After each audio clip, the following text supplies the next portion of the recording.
About one or two of the issues raised there. Joining us now, Dr. Mark Kerr, who's chairman of the Institute for Recovery from Childhood Trauma, and Liam Hill, director of the charity Voice for Children, who was himself in care. Very good morning to both of you.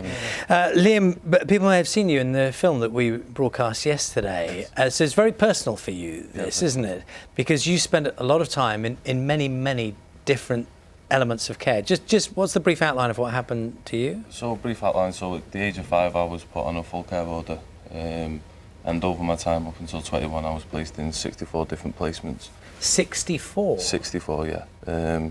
These were about roughly around 42 foster placements, and the rest was residential.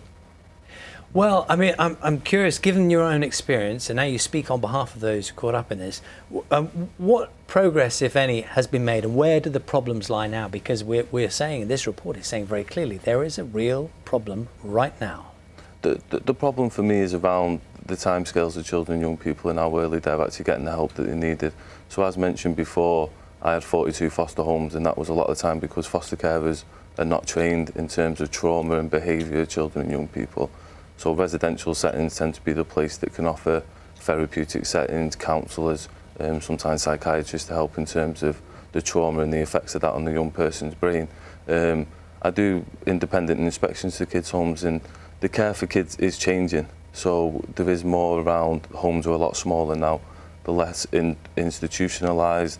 There's more emphasis on the voice of the children and young people, but however, there are still issues in terms of homes actually being well equipped to staff who can manage this behaviour. Criminalisation sometimes of children and young people due to them displaying aggressive behaviours. That's one of the issues for me, and obviously it's about keeping consistent people for that children and young people and them getting the best care. And Mark, obviously you've done a lot of research in this area and can tell us more about the scale of this problem really, and I was surprised by how many children there are actually in care homes and the impact it has.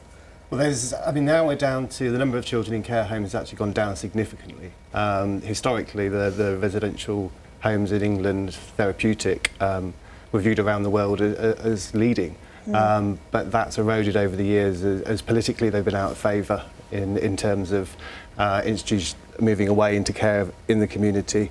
And lots of focus is now on the symptoms rather than the causes. So we talk about offending.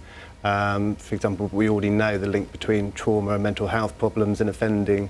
And what we know that, for example, adverse childhood experiences, which is the common kind of symptom and cause of what's happened to these children before care. Now, it's very difficult to deal with that in foster care. So largely, as much as the foster carers have lots of care and love to give, they don't have the psychological skills, and CAMHS, Children's Adolescent Mental Health Services, have also had cuts as well. I mean, so is it your impression then that a lot of children are put into foster care when what they need is something a lot more, a different kind of approach? Yeah, absolutely. Because if we keep tackling the symptoms, the amount of moves and just putting into foster placement and foster placement after foster placement, it's not going to. We pass it on into adulthood, and what we term that is cost shunting. And Liam, I mean, you speak to people who are caught up in this sort of circle, don't you, all the time? Is that what you're hearing? Yeah, all the time. The difficulty is that children and young people, like a lot of children and young people that you speak to, actually have more trauma and more effects to them due to all the different placement moves, not getting the right support and help. And as people know, if you've been into care, there's an 80% chance that if you have children, they're going to come back into the system. And a lot of the time, in my opinion, it comes down to money.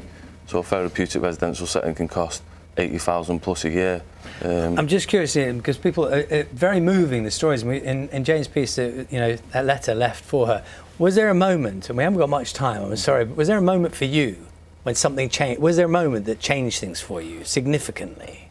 In terms of... Well, just, progress, about, whether there's a moment when you were on one path and then something changed to take in a different direction. Yeah, well, I was placed in a therapeutic setting after all my foster home breakdowns, and they did real therapeutic work with me and helped me get back to my local area, to help me get back into mainstream education. But then I was once again placed within a foster placement, and that foster placement broke down because they still couldn't manage sort of the behaviours that I had. So after I had all that great progress, and then I sort of just took 10 steps back in a sense. Very interesting talking to you both. Thank you very much for your time this morning. Yeah, so much more we could talk about. It's just coming up to a 10 to 8.